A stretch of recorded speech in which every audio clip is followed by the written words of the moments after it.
Bonjour, aujourd'hui on va expliquer la deuxième partie du programme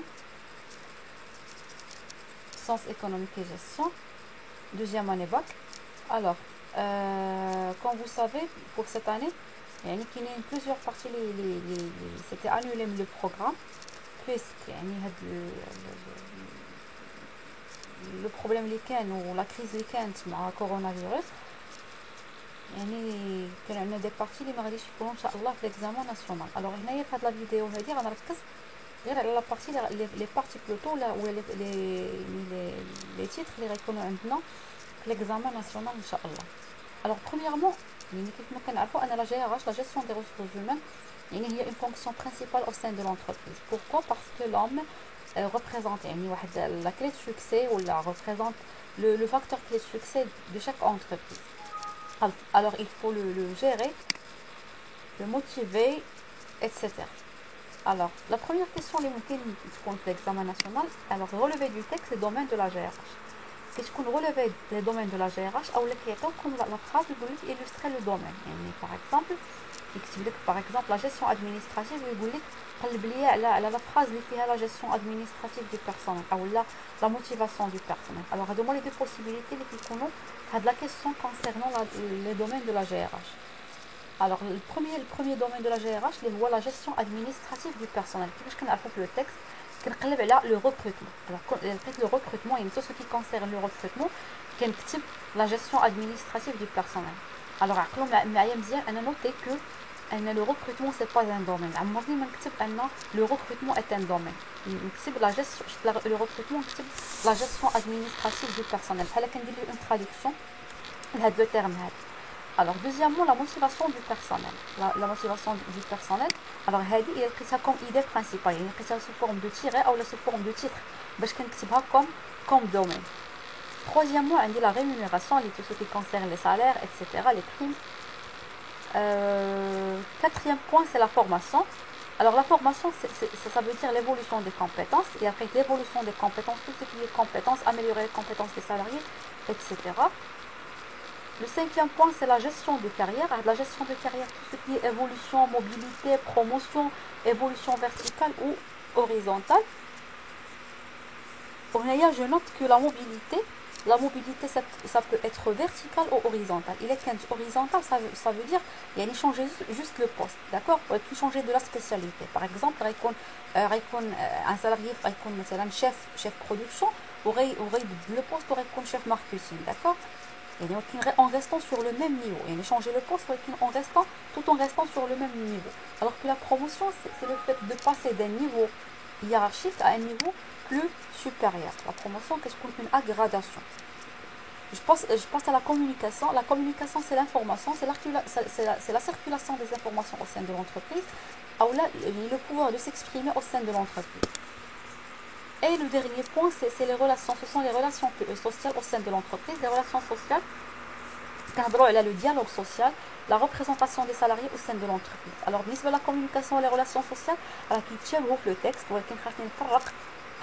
la communication, c'est l'information.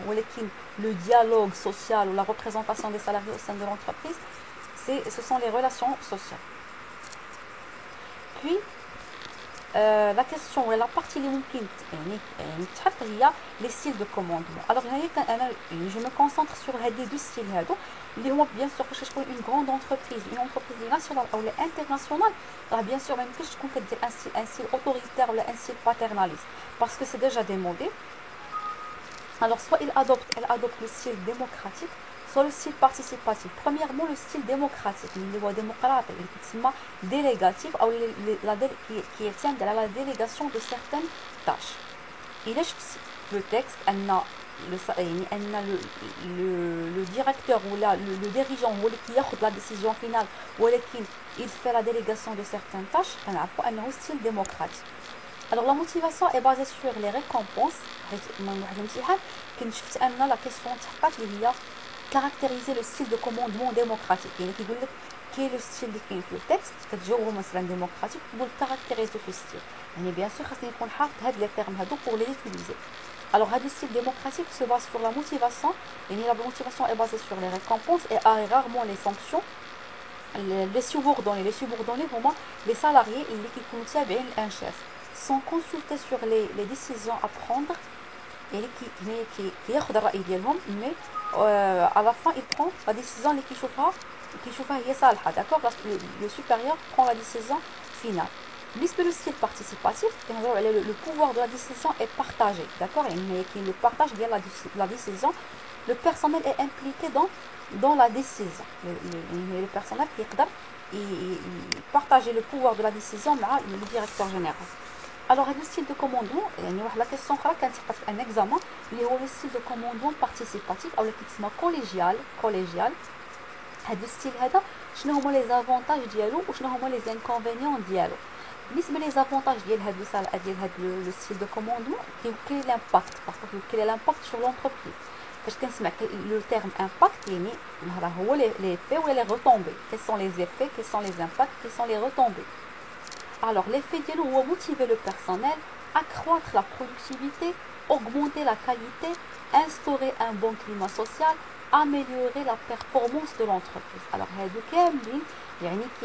ce sont des effets positifs. Bien sûr, mais alors que les points négatifs, les moments risquent d'abus du pouvoir. Par exemple, je appelle le salarié le pouvoir total qui يتجاوز الحدود ديالو يعني انه يديباسي لي ليميت ديالو يعني كيكون un abus du pouvoir, risque de créer des conflits entre salariés. Alors هادشي اللي كاين en ce qui concerne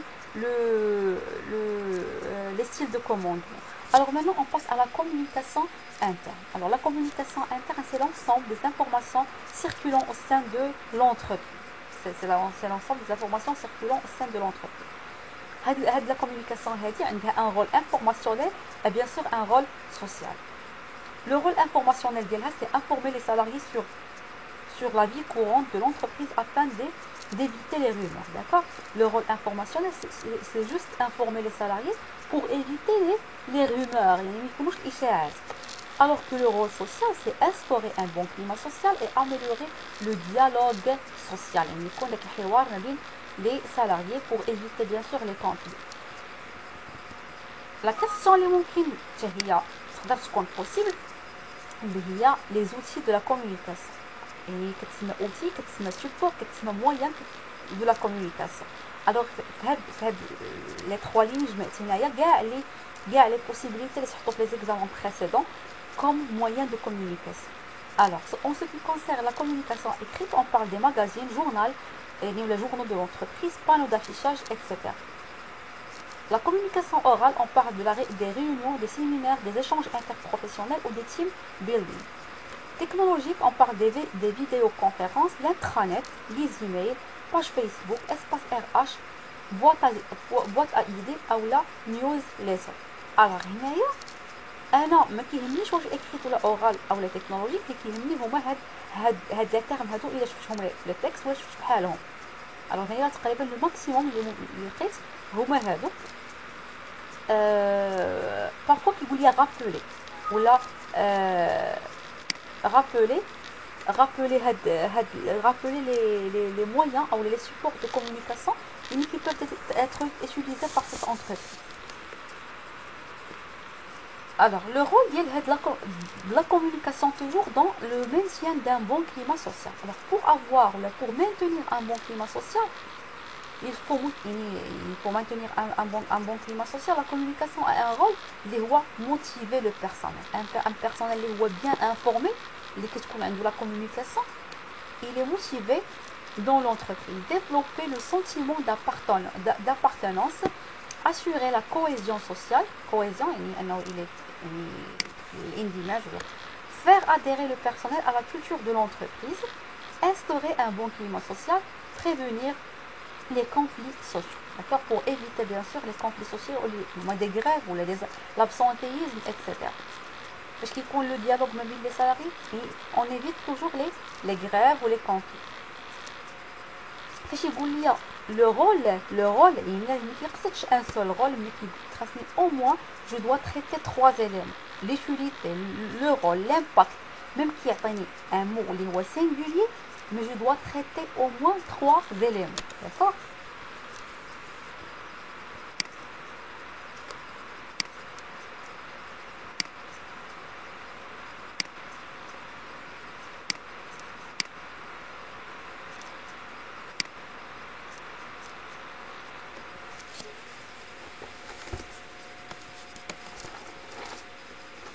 Alors, puis on passe